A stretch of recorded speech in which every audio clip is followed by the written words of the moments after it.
Hello, hello, hello, and welcome to Believe. That's BLEAV in Lions, right here on the Believe Network. As always, I am your host at Cavanagh87, Jack Cavanagh, and as always, I am joined by the all-world safety, the all-world former Detroit Lion, the interception leader, the locker room leader, Glover Quin Jr. How's it What going, is buddy? up, man? Man, it's going good, man. How are you? I am great. It's And you know what? nice. That introduction is just awesome, dude. Like, oh my gosh. Just have to give the people the hype and got to give you the hype that you so clearly deserve. you know, I appreciate that, man. I really do. It was some long years, man. So I appreciate that. It definitely made a difference in my life as a Detroit Lions fan and the lives of many Detroit Lions fans out there. I see in the comments all the time people are just I wish Glover was still on the field. I wish we still had him back there picking people off, pairing him with Tracy Walker. My goodness. You know what? And I still get those comments, man. And I do think about like it was fun, man. It was fun. The Detroit fans were incredible. And it's just something about when you just get people to believe. I got a huge tattoo on my arm that says believe, right? And that right there, I was reading a book at one point and it said that belief is the, I think, single most important like thing or whatever in the entire world is belief.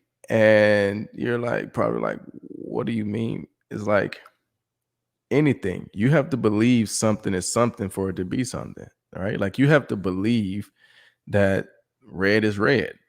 Otherwise, red is not red. You got to believe that love is love. You got to believe that, you know, today is the 23rd. You know what I'm saying? You have to believe those things.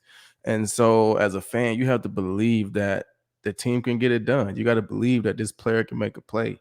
And as a player, it's your job to put that belief into the fans, into your teammates, into your coaches, so they believe in you, that they believe that if anybody can make a play, he's gonna make a play. And that was the way that I wanted to play. I wanted people to feel like, you know what, this is a moment. You know what? GQ always comes through in these moments. And when you do come through in those moments, it's just like, wow, and then the pressure gets put on you then now, right? Because now every time it's a moment, they're expecting you to make a play, but you don't get to make them all the time. But it's a great feeling to, have people expect you to make plays, for you to expect that you can make those plays, and to actually go out and make those plays. That's a special feeling. And it was so cool to do it in front of the Lions fans, man. And so still to this day I hear it, and I still love Lions fans to this day. So I wish I was still out there too, man. Some days. And then other days I'm like, man, I'm glad I'm at home. Our partners at Bet Online continue to be the number one source for all your betting needs and sports info. Find all of the latest odds, news, and sports developments, including Major League Baseball, the latest fighting news, and even next season's early NFL futures. So head to the website or use your mobile device to sign up today and receive your 50% welcome bonus with your first deposit. Just use our promo code BELIEVE to get the bonus and get into the action. That's BLEAV. Bet online where the game starts. I'm sure, especially right now in the heat. Well, I guess not now, last week, weeks before, in the heat, in the OTAs. That's probably when you're not missing it so much, I imagine. Well, I mean, it wasn't hot in Detroit. I mean, it used to be cold all the way up until probably mini camp. You True, know, true. it used to be now when I was in Houston, yes, it was hot. Hot. Like I saw something on Snapchat the other day, and it was like first one of the little filter things was like first day of summer. And I'm like, what? It's the first day of summer. No, it's been summer here for like a month already. A month, like this is not the first day of summer. But in Detroit, probably the first day of summer because I mean, I saw things last month and a couple weeks ago where it was 50 degrees, 53. I'm like, that's not summer. That I mean, that is a in Houston, that is a chilly day. In Detroit, it probably feels pretty good to be 53 degrees, right? But in Houston, that's a chilly, chilly day. And so it didn't get hot out there in Detroit really until mini camp, and that's maybe. Um, but it'll be, warm, I guess. Training camp, you can have some hot days, but for the most part, man, the weather in Detroit was perfect but unperfect because I like the heat a little bit. So it's kind of weird to go out in May and it's still cold outside. Like, geez, let's get some warm air around here. Um, Especially but coming from Texas, I imagine, too. yeah, I mean, coming from Texas, I grew up in Mississippi. I went to school in New Mexico. It gets hot in those places in the summertime. Detroit's a little bit different in that regard. And it gets real cold, too, during the season. No question. I couldn't imagine if Detroit was an outside stadium. Oh, talking about brutal. It'd be looking a little bit like Lambeau at times. As for training camp, the rookies are reporting on July 23rd, veterans July 26th, so it might be hot in Detroit by then. What happens in those 3 days where it's just the rookies and no vets? Is that just kind of an introduction period, or what's the holdup? I mean, different coaches do different things.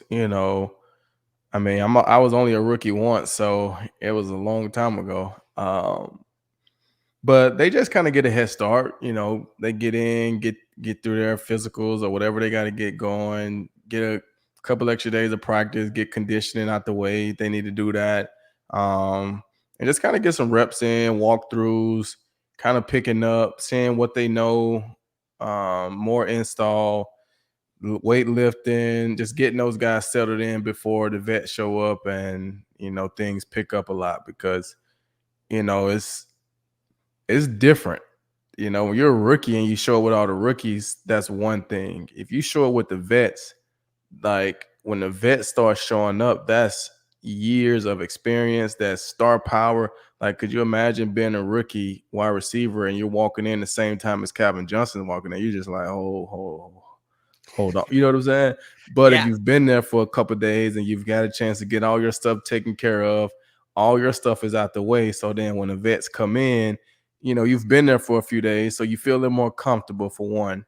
And you just kind of get to sit back and relax and watch those guys. You know what I'm saying? So that's really what it is, just to get those guys in, get them a head start. There's meetings and things that rookies have to go through, NFL type stuff. So they kind of do a lot of that stuff and get them acclimated to training camp and how things are going to be. And like I said, they get some practices in so they can kind of get some reps and kind of get going and be ready for when the vets get there. gotcha. So it's just to help everyone come along into the franchise, remove a little bit of the pressure so you're not walking in while Andre Johnson's eating a sub and you're scared to talk to him, right? Right, right, right. That is true. Well, and so talking about players that have that star power and that it factor, reports out of camp are DeAndre Swift, the running back for the Lions, is that dude. It just doesn't look fair and you can't tackle him because it's mini camp and OTAs, but the way he moves is just at a different level by all reports. Did you play with anyone like that aside from the obvious Andre Johnson and Calvin Johnson? Or is that kind of where maybe each team has 1 to 2 guys that just operate on a different level physically? You know, in practices, sometimes it's tough, especially in the OTAs because you're not tackling. Mm-hmm. But you can see some guys who actually move really well. They kind of just run really well. They, wide receivers. When I played with Aaron Foster, he ran really well, really smooth. He could see the holes really good. He went through a really good stretch where he looked really solid. Um, when I played with uh when I was, and a lot of these guys were when were young that I'm starting with, but Owen Daniels was the same exact way kind of. He was a tight end in in Houston. He was smooth. He was a really good route runner. And then when you get to Detroit, you got Calvin Johnson, right? Calvin Johnson was, like we said, the obvious. But just watching Stafford throw the ball, it was just different. He could just effortlessly throw the ball, effortlessly. Um, you know, and like I said, when you're in OTAs in the summertime, everybody's in shorts. So offensive guys are fired up, right? They're 100 miles per hour because you can't hit them. But some of those guys, they just move really well, really, really, really well. But like I said, when I got to Detroit, now I was getting older, right? Mm-hmm. So things that I saw looked different from when I was a young guy because I was the older guy and, could see the guys. But man, it's just incredible talent out there on the field all around. Just incredible talent. And so for DeAndre, man, when you see a guy that just kind of looks different, and like I said, you're going to see it a lot from the running backs Mm-hmm. because they get the ball, they can see the cut, they make the cuts, and they get in open space with the run with the DBs, and they make a cut and keep running. And those guys are fast, so sometimes you just you see them pull off on DBs, or what I'm saying, and they just like, man, this kid looks good. He looks good. So that's good for him. That's good news coming out of Lions. I don't want to say camp yet, but Lions camp, so that hopefully that momentum carries over throughout the summer. He gets some rest, but also puts in a lot of work over these next couple weeks and show up ready to go. And the biggest thing for running backs, man, is pacing yourself and staying healthy. That's the Mm-hmm. biggest thing. And when I say pacing yourself, I don't mean, taking it easy. You know what I'm saying? It's finding you a good routine, finding you something that you can stick with every single day, not come out the gates and you're doing all this extra weight room stuff and extra training room stuff and extra eating stuff, all these different things for the first 3 or 4 weeks. And then it's so much that you get tired. So then you stop doing those things, right? You just want to find something that you could do every single day, even if it's just, hey, man, I'm going to go in the weight room and stretch for 5 minutes after practice. Just 5 minutes. You can do that every single day. Problem is, some guys are coming there with some elaborate routines and it takes them 40 minutes. And then some days they just like, bro, I don't feel like going in there and doing this for 40 minutes, right? So then they get out of that routine, then it's hard for them to get back into it. But 5 minutes, you can do that every single day. And staying healthy, that stuff helps you to stay healthy so that you're not just strong early in the season. You want to continue to get strong and be strongest, come December when you're trying to hopefully make a playoff run. And that's just great advice for not just running backs in the NFL, all players in the NFL, all players at really every level Every can level. benefit from that because you see all the crazy workouts, and not to disparage Derrick Henry, the man is terrifying. but you see the crazy workouts with the balance and the bands, and you know he's not going to be able to do that during the season. And again, Derrick Henry is just built different, but you have to find what you can do and continue doing to stay at the top of your game. Right. And the offseason stuff, so the offseason workouts are crazy, right? So that's Yeah. where you see Derrick Henry and those guys doing crazy stuff because you have to put your body through crazy things so that you're ready to perform. You're ready to take on, hits and falls and turns and nicks, and like you have to get your body ready for those things. And you're right. No, you're not going to do that stuff every single day and during the season and during training camp and things like that. But there are little things that you can take that you continue, and you may have, say, one day, where you do some of the crazy things, right? Where hey, you know what? I'm gonna spend my Tuesday mornings getting me a really good workout in because I know on Mondays I gotta work out, but I'm probably gonna be sore because I just played a game on Sunday, right? But on Tuesday mornings when I come in, I'm gonna give me a really good workout to try to get my body ready so that I can be ready for practice on Wednesday. I don't want to have one game put me to where I can't really be back to practicing until Thursday. I want to be able to come out on Monday, run around a little bit, Tuesday, get me a good workout in, and then now I'm getting my body ready for Wednesday practice as I go into the rest of the week. And that's all part of the athletic training that both players individually hire and that the teams hire for the players. And that's how you get a long career, such as the one that we just saw end of Rob Gronkowski. He has retired for the second time now, and there's a little bit of chatter that Gronk could come back in the season if Tom asks. But talking about players who don't look fair on a football field, what was it like playing Rob Gronkowski? Rob was incredible, man. He's an incredible talent.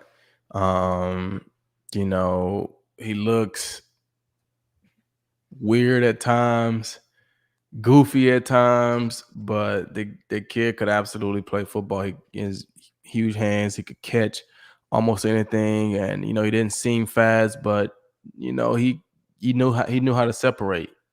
Big frame, could use his body. In the offense that they ran in Tampa, not Tampa, in New England, they could do a whole lot of things with Rob. He was an incredible guy to watch. Tough guy to play against. Great career. He did it. I would say he did it the right way. He had a lot of fun. He was serious when it was time to be serious. Won a lot of big games, made a lot of big catches, made a lot of big plays. You got to say he had one of the one of the top careers that we can think of in recent, tight end, history. And, for all the things that he was able to do and just how much fun he had playing the game. So you got to tip your hat to him and see if he stays retired this year. But if he don't, I'm sure he'll come back and still be able to catch footballs. But if you do, ride off into the sunset, man. You had a great career. Definitely, definitely. And in my opinion, I came up in football. My jersey options when I was in high school, I was a tight end linebacker. It was 15, it was 71, or it was 87. And 87 was the easy choice Easy thanks choice. to Rob Gronkowski at the tight end position. So always been a big Gronk fan.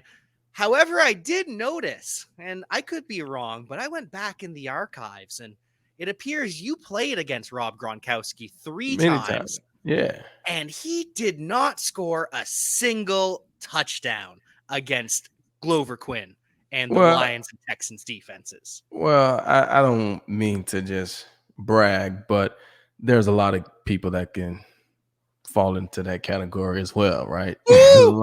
It's a lot of people that fall into that category. There's some that scored on me, don't get me wrong, but There's a lot of great football players that actually didn't. But that's just me That's just jabbing a you little bit. being you. But yeah, I mean, my earlier years when I was in Houston, we played against them several times. Matched up with them a lot. And I also, matched up with, the other tight end they had there at the time, Aaron. Um, but those guys were tough. And then when I was in Detroit, um, playing safety against them, we played them in the preseason one time. I think we played them in 2014. We played them up in New England, and they actually beat us. But I don't think Rob had a big day. I actually made a couple plays that game too, especially in the run game, if I remember correctly. And then we played them again at home in 2000, would have been 18 maybe? Yeah, Yep. last year, with Matt Patricia. Yep. And I think we shut Rob down again. You So did. yeah, I mean, you know, that's a cool thing too, because when he give his Hall of Fame speech, I won't be probably on any of his highlights or any of his stories of guys that he totally demolished. But Rob was a cool guy. Yeah, he was fun to play against and fun to watch. And he almost became your teammate at a time, if the story he tells is correct. I don't know if you were privy to this as a member of the Lions, but Gronk tells a story in Patricia's first year, your final year, that a trade went through. Belichick and Patricia agreed to send Rob Gronkowski to Detroit, and Gronk said that if that trade went through, he would retire. So it never happened. Yeah. Hey, that's power. Yeah. To be in a position to say, you know what, if you guys are gonna send me to Detroit, I'll just retire. That's power. And the trade didn't happen. He went back to New England and won some more games, and then all of a sudden you get traded to Tampa and win more games, then retires and comes back and in Tampa and is having fun. So, that's Rob. You can't blame him at all for it. If you have the chance to follow Tom Brady in perpetuity, who can blame you for taking it? Yeah, I mean, and like you said, Rob could be retired, living his life, and week 6, Tom starts seeing things, feeling like, hey man, we're gonna have a chance at this thing later in the year, you know. And I think I'm probably gonna need a red zone threat or anybody, you know what I'm saying? Just him being on the field, you gotta account for him because he's so big that you don't want to leave him one-on-one in the red zone. Nope. Um, and especially with his career and his resume. So then that obviously brings extra eyes. So then that opens up, little windows for other guys. And so that just wouldn't be surprised if, depending on how it's going, and Tom give him a call in October and it's like, hey man, how you feeling? You think you want to make a run for it? Like, hey, start working out and let me know if you're feeling it in November. We'll give you a call and you come in. And, for Rob not being a super speed guy, just a big guy, he don't have to be in tip top phenomenal shape. He just got to be able to run a little bit. And, he won't play 100% of the plays in the game. He'll be used in the role in the way that they want him to be to, if you leave him one-on-one, he's still going to make a catch on you.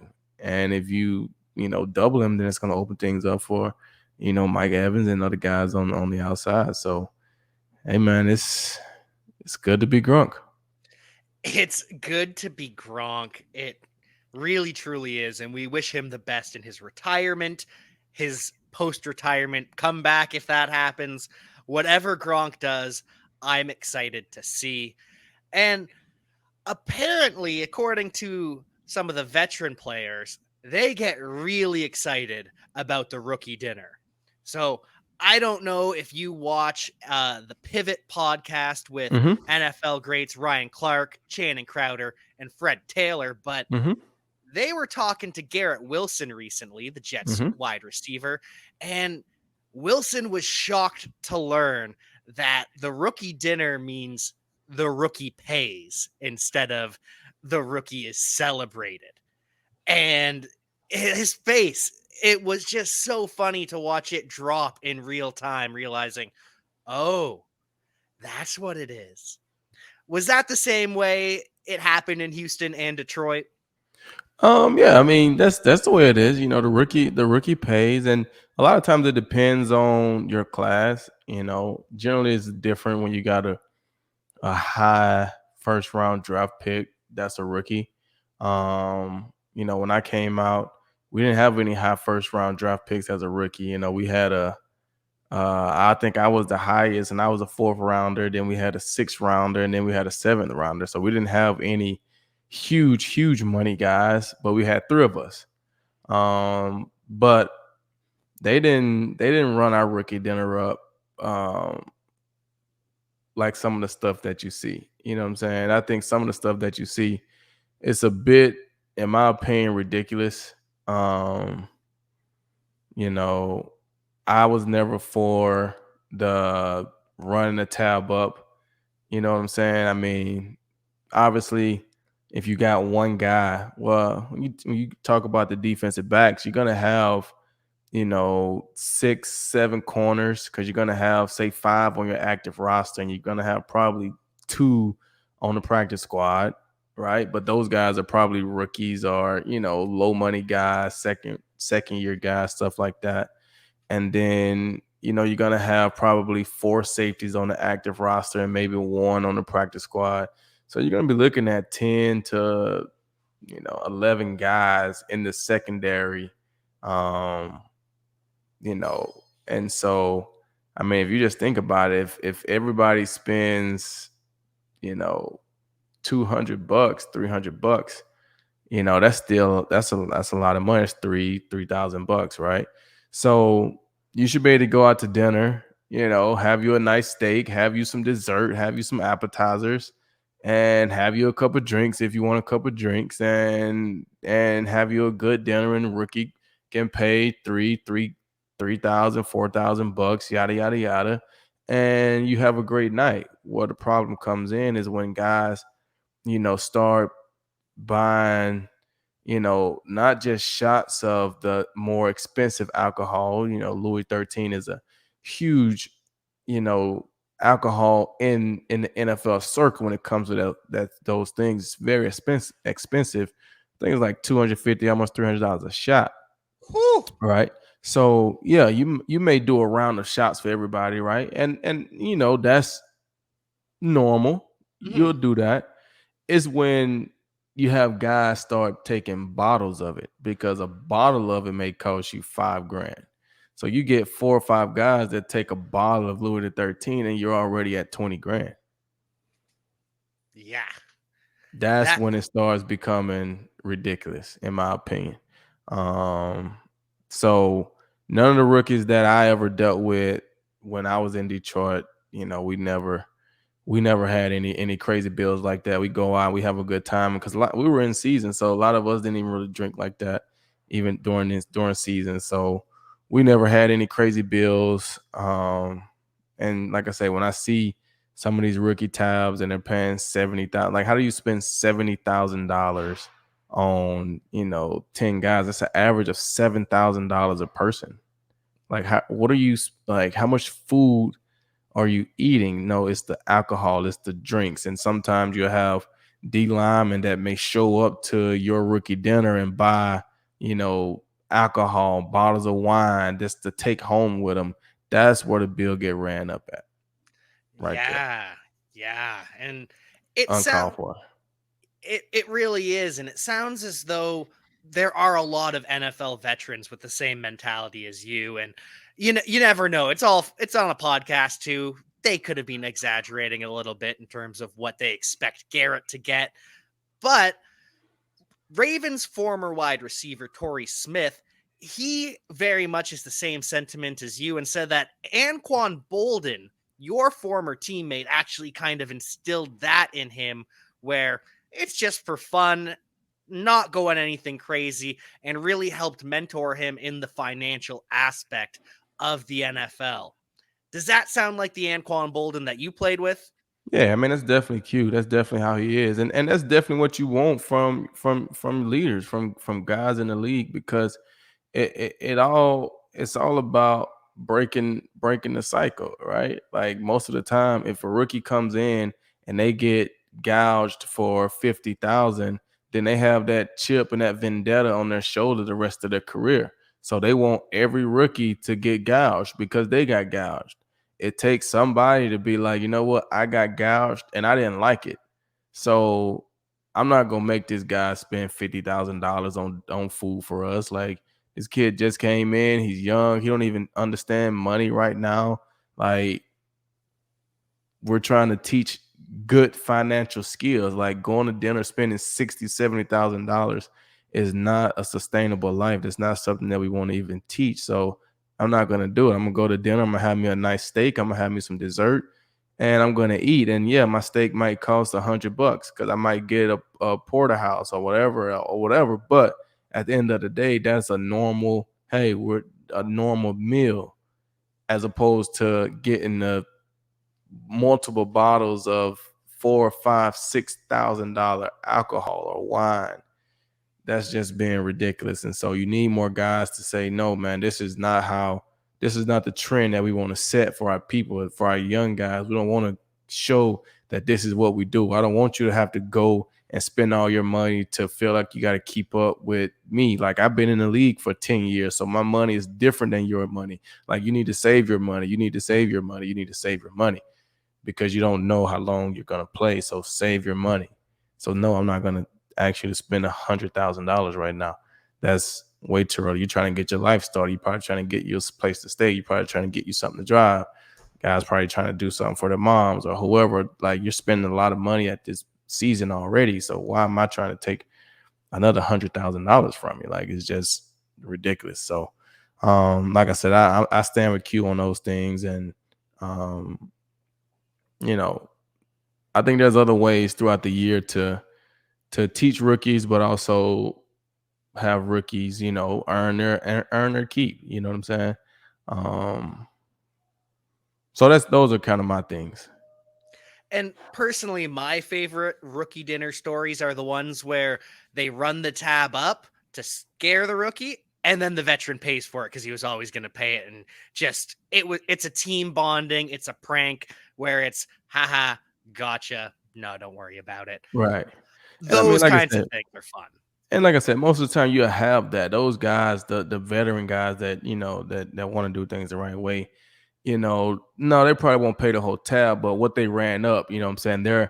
Their bottles of alcohol, they're gonna cover their own bottles of alcohol. And Yeah. yeah, you're gonna have this. This is the tab once you take all that extra alcohol off. Because that's really what runs the bill up. Like, could you imagine eating $70,000 of $20,000 worth of food? Like, what are you ordering?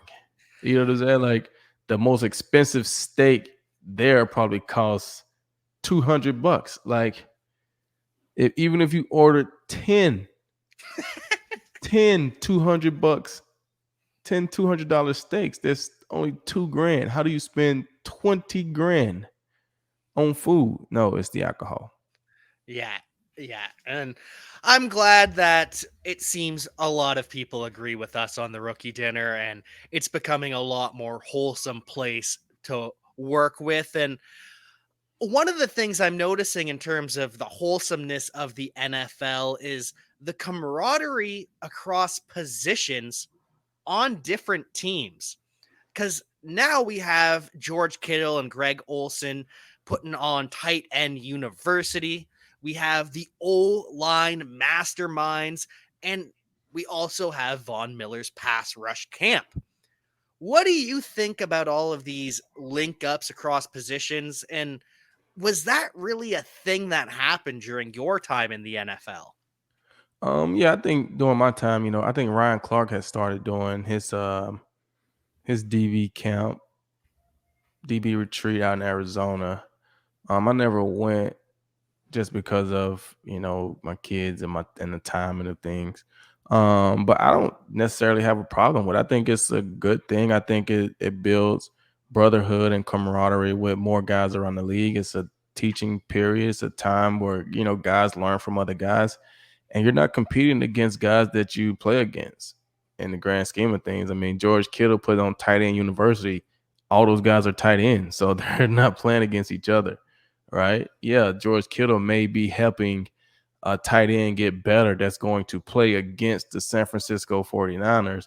But at the end of the day, like, tight ends are going to stick together. Like, we're tight ends, right? DBs are going to stick together. Yeah, I may not be playing against, Quandre Diggs, right? Or Darius Slay, but he's a DB. So I'm always going to root for the DB. Like, I want him to get better. I want him to ball. I want him to do those things. I want, let's help each other out because the game is hard. Like, let's learn from each other. So I have no problem with position guys, working out with each other, pushing each other, learning from each other, growing. We don't have any reason to, not like other DBs around the league. We should want DBs to play well and do well. That just makes it better for everybody. So I have zero problem with it at all.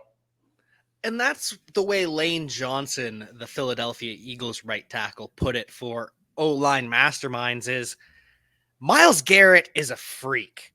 Von Miller is a freak. And we all have to line up with them constantly.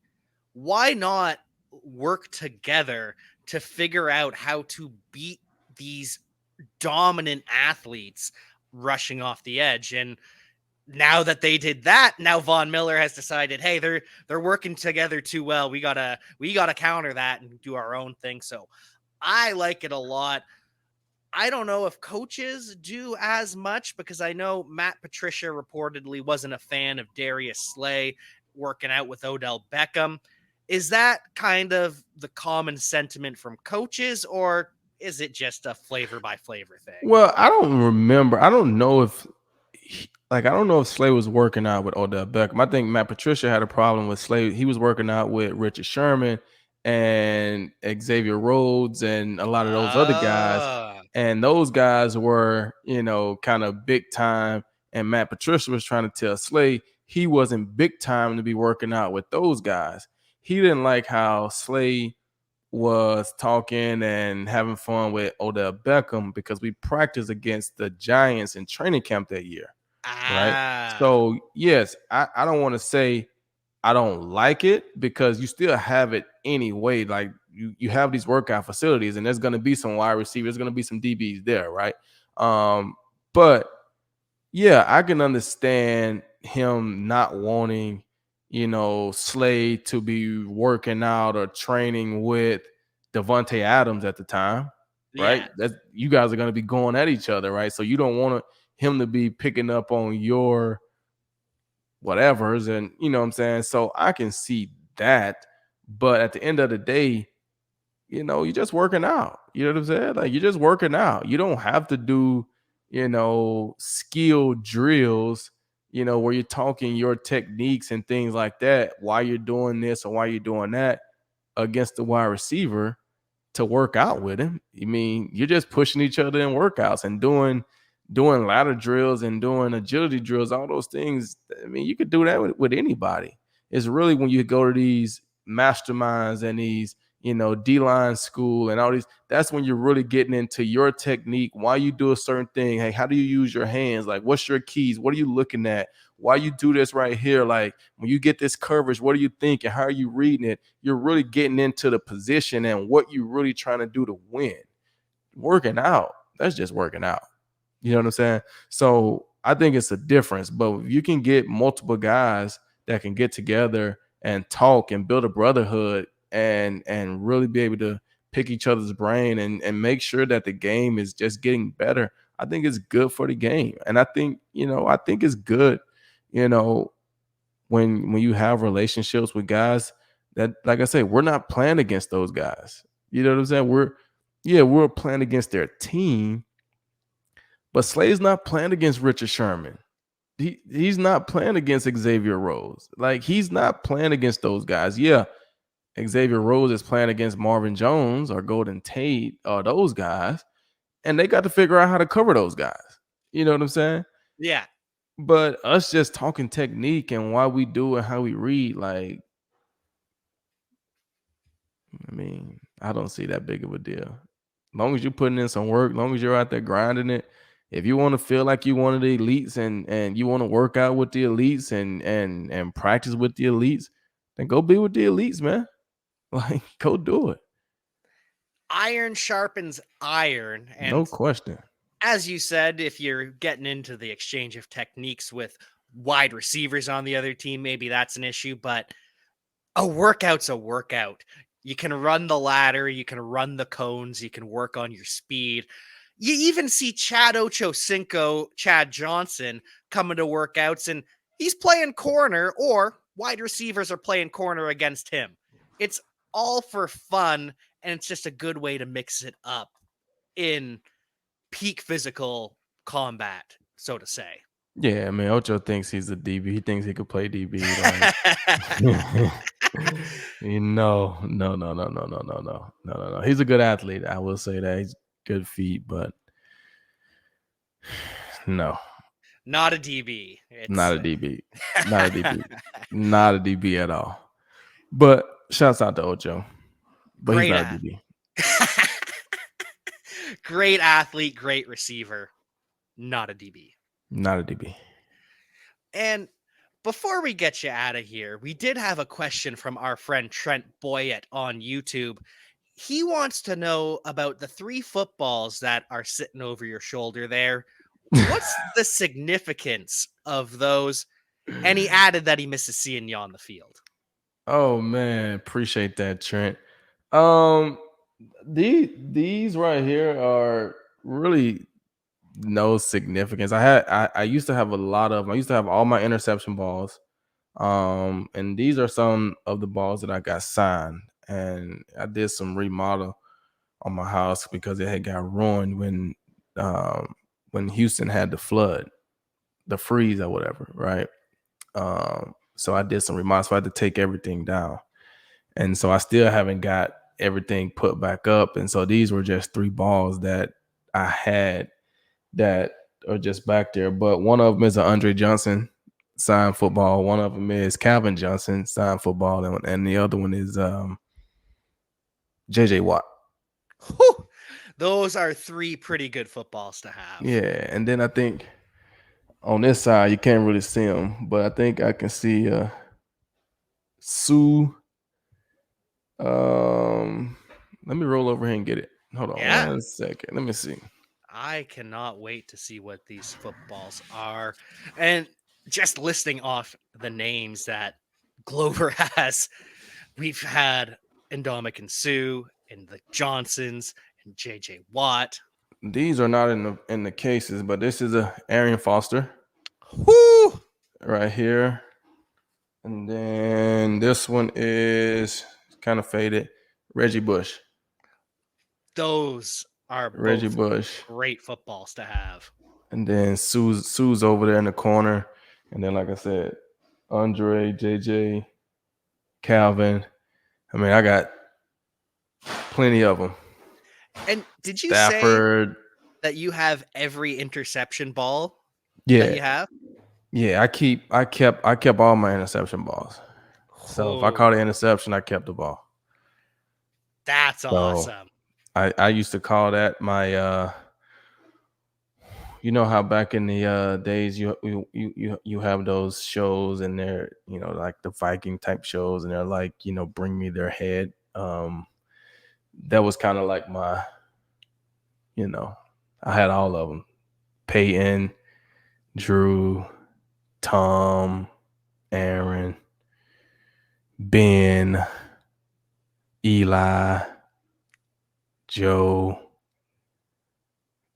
I had all of them. So I would look on the wall and yeah, I got them. Kept all of them. I kept every last one of them. Glover Quin's interception graveyard, one might call it. Yep. And you know what? And I still got them. I'm going to put some of them back up. Probably won't put all of them back up, you know. But I had to put some of them back up because, you know, my 12-year-old, you know, they're getting to that point where they're like trying to try daddy. You know what I'm saying? Like they so I have to like remind them like, yeah, you see daddy now and you probably remember daddy when he played football, but you didn't really know like so I have to remind those guys like daddy was all right, bro. Like, and I told my oldest son the other day because like I said, he always try me, right? So I told him, I was like, you know what, man? You should be glad that daddy was pretty solid. You should be glad that daddy was like still in decent shape and because you came from like me, right? You know what I'm saying? Like if I was that bad, I mean, what do you think is gonna be? You think you're just gonna I'm not saying you can't be great if I was bad, but you know what I'm saying, right? So you should be like, man, my dad was good, so I know that's in me. I'm gonna be better than him, so I'm gonna be like great.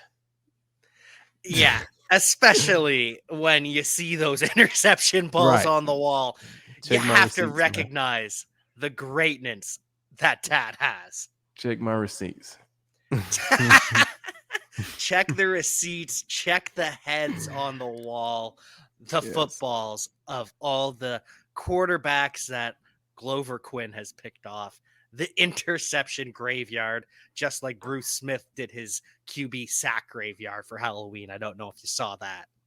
Oh yeah. Oh yeah. Well, with all of that in mind, are there any pluggables for Mr. Quinn to plug? You know what? The only thing I'm gonna plug is um so I like taking photos. Okay. I really like taking photos. And the only thing that I can consistently take photos of to where I can practice taking photos and editing and doing all these different things. The only thing that I can consistently do is objects, right? Mhm. You can't consistently get somebody else's face or somebody, you know what I'm saying? Because you got to ask, hey, can I take your picture? But the only thing that is an object, right? So at one point I said, you know what? I'm gonna start taking pictures of my shoes. All right. So I started taking pictures of my shoes. And I actually created the Instagram page for my shoes. And I take pictures of them and I style them up and I put them on Instagram.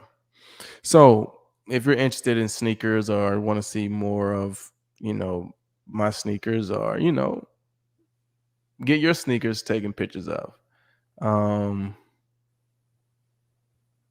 follow GQ underscore sneaks. Like And sneakers. and I highly recommend following GQ underscore sneaks because I think it was this past week, a couple weeks ago. You posted about it. And ooh, I gotta check this out. It Yeah. is absolute fire. Yeah. Yeah. And I mean, I got some shoes coming out. Well, I don't even want to show these right here. Because I bought me a new car. And like I don't know if you can I don't even know if you guys can even you guys probably can't even No, not it showing turned up. off. But like can you guys see this? I don't know. It might Uh, not even be focused. yeah. You'll see it when I release the shoe. I put the story on it because I got shoes scheduled to go out for months. I just take the pictures and I schedule them to go out and they'll post on Instagram for months. And I'm still taking them. Still taking them. So, but it's fun. It's fun. And I do have these shoes. They're in my closet. A lot of them I have never even worn. But it's just something different. And like I said, it's the only thing that I can consistently take photos with, and I can play with different lights. I can do different things with it, and work on my journey and my goal to being a professional photographer. Think about that, a professional photographer. Professional football player, professional photographer, absolutely unbelievably talented at both. So make sure you follow GQ_sneaks for all of the action. Yes. That's the only thing I'm gonna plug tonight. Well, make sure you follow us here at Believe in Lions. Check out Yes. our friends over at betonline.ag. And until we get back together, we will see you next time. Peace.